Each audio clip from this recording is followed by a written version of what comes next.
Today's tale is a tale of tales. Man, trying to sing that 5 times fast. Hey guys, MasakoX here.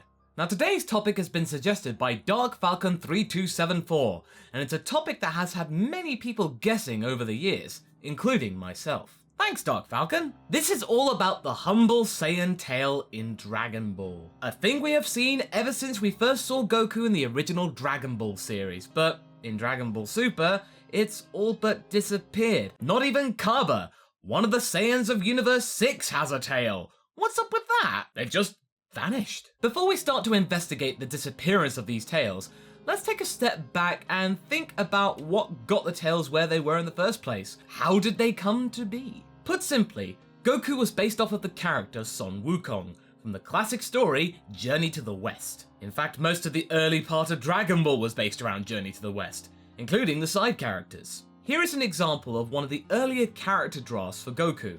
He straight up looks like a monkey boy. In time, Goku's design evolved into that of a young boy who just so happened to have a tail. A design change probably taken from one of Toriyama's other manga series, which was more of a prototype, Dragon Boy. In that, the character Tanton looks very much like Goku in both stature and demeanor. Even their shoes are identical. In the beginning of Dragon Ball, Goku didn't really have much of a personality. He was just a young hick who naively followed people just because. Let's just give him a freaky tail then. He kind of just walked around along with the likes of Bulma, Yamcha, Oolong, Master Roshi in the first arc of Dragon Ball. He kind of just went along, he was really strong, and he was pretty much the muscle of the group. The other characters had more overt personalities. You knew where you were with them. With Goku, yeah, he was just a nice kid, but not much when you want to look in depth. It was a bit of a hindrance for Toriyama and Shueisha in the beginning because Dragon Ball's popularity wasn't that great at the very start.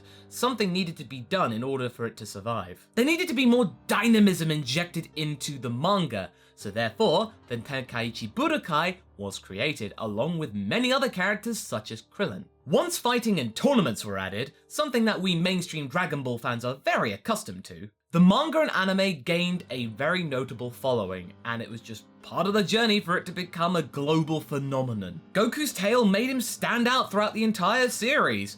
In a world where you could have a dog as king, and talking animals, and dinosaurs roaming free, a tail on a boy may seem a little normal, but to us it was just like, whoa! That was the first thing that we saw that was really weird, so we connected with that very strongly. At first we just thought, oh, look at that boy, he has a tail. It was a bit of a freaky oddity, but later on we started to realize what it hid deep beneath Goku's character. A very, very horrifying power, which we now know as the Ozaru form, the Great Ape form, or whatever floats your boat in terms of terminology. This transformation was the very transformation that killed his carer, Grandpa Gohan. Once Dragon Ball Z rolled along, the importance of Goku's tail really started to be revealed. But now Goku's tail was removed thanks to Kami, who wished to restore the moon that Master Roshi blew up in one of the earlier Tenkaichi Budokai, just so that means the Ozaru couldn't walk the land freely and destroy people. So Goku had it cut off,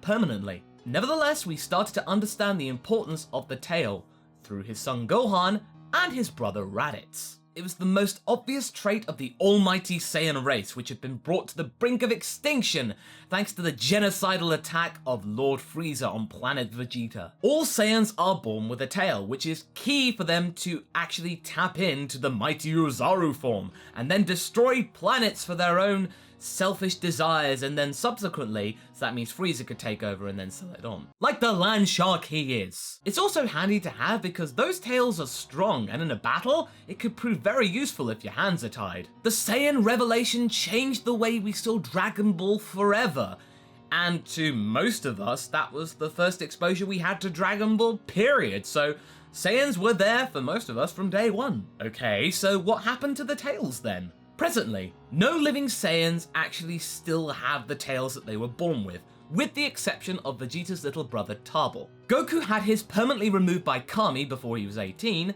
Vegeta's never grew back after it was cut off by Yajirobe in the Saiyan saga, Gohan's never grew back after it was cut off while he was a great ape thanks to Vegeta's energy disc. However, oddly enough, it does grow back in the Tree of Might and the Revenge of Cooler movie for some reason. And Goten and Trunks never seemingly had tails to begin with. Some reports say that it was down to genetics, that they never grew tails because of their genes. Some say that Toriyama forgot to draw them, which is kind of possible. And then some say they were probably removed at birth, so that means they couldn't grow back because, you know, Capsule Corp has the technology. They could have just gone to Dende or Kami or whatever, Mr. Popo.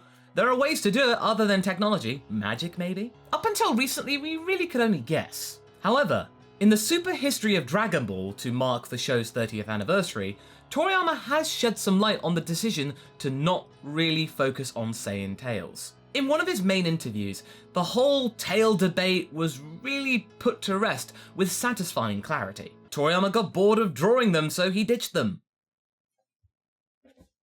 Okay, I'm not gonna leave you hanging like that. Let's actually look at the specific quote. With Goku, he started out just being a straight up monkey. Then I thought about it some more and made him a human. But my editor said that he needed to have something to set him apart. So I gave him a tail, but it just kept getting in the way. It was a real pain to figure out how he put his pants on or stuff like that. That's what always bugged me most. Is there a hole in the pants? Does he put his tail through first, then put his pants on? So that made me want to just get rid of the darn thing. Which I did, in the end. This might actually explain why Raditz, Nappa, Vegeta, Bardock, and many modern Saiyans who actually have the armor and worked for Lord Frieza actually had their tails wrapped around their waist. It meant that Toriyama could possibly not have to draw them flapping around. They were just a furry belt. Toriyama could explain his said laziness away by saying, oh yeah, Saiyans actually figured out that they could just wrap it round, so that means people couldn't pull on them, so therefore they would be defenseless. Yeah, win-win for Toriyama. Although having said that, Nappa and Vegeta did say that they pretty much grew out of the whole paralyze if you pull on the tail thing. I guess it's just more of a mental block, really. But in terms of changes, there were more significant changes, especially for a shonen manga.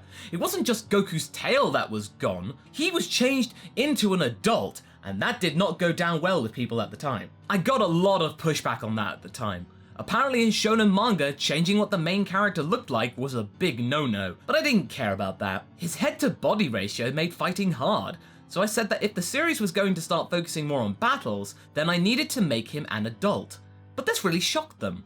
The series has finally gotten popular and now you want to go and change everything? That was the kind of reaction I got. I drew a sketch of adult Goku and sent it over to the editorial office to get their feedback. By the time I sent through the draft to the editorial office, there wasn't any time left to make major revisions, so they were just like, if you're so dead set on doing this, then fine. Toriyama took a huge gamble by changing the way Goku looked and made him an adult, but luckily, it turned out to be a very wise decision. He was also getting rid of Goku's tail, which people had really gotten used to, and Goku actually did use his tail for many different things, like catching fish, using it as a makeshift helicopter blade, and it just looked really cute. But it didn't make a dent in the show's popularity. In fact, it's just kept on getting stronger, to the point where Goku is a mascot for the 2020 Olympic Games in Tokyo. Still though, this whole tidbit about Toriyama getting bored of drawing tails is just so amusing. I really love finding these interviews with Toriyama where he's just honest. If he didn't like something, he just didn't do them anymore, or it just slipped his mind. The fact that he can just drop something so significant like a hot potato is just mesmerizing. He also got very lucky due to the strict deadlines of the manga industry. He basically put that in at the last minute and there was not really that much time to do anything, so they just had to roll with it. Can you imagine if his editors actually had the time to slam the designs of adult Goku and told Toriyama to go back and make Goku a kid again? It might not have been as popular as it is today.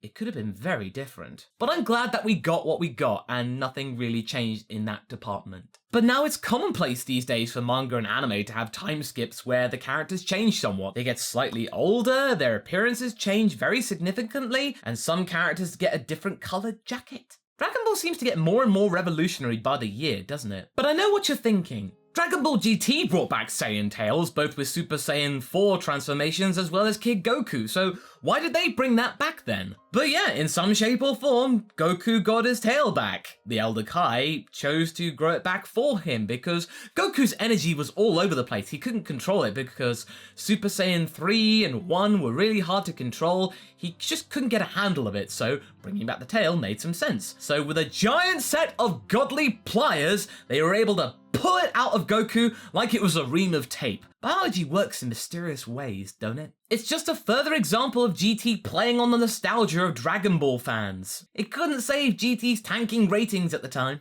Other than that and the 2008 Jump special with the introduction of Vegeta's little brother Tarball, the Saiyan tale's not really figured much in the plot of Dragon Ball Super. It is a significant part of what made Dragon Ball the way it was. For the people that grew up with Dragon Ball and have actually watched the show later on and have grown to love it, it's a really big part of what made the show charming. And to not have it anymore is like really kind of chopping off a limb. I mean, granted, it's probably like a toe or a finger or something you can live with, but it's there. It hasn't harmed the overall show's popularity though, I guess, so that is something. But I guess we'll have to stop chasing that particular tail. So what do you guys think? Would you like to see another Saiyan grow a tail or Goku to grow his tail back? Or do you think we're okay without them?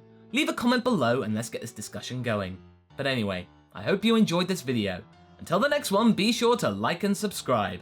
And until then, catch you later.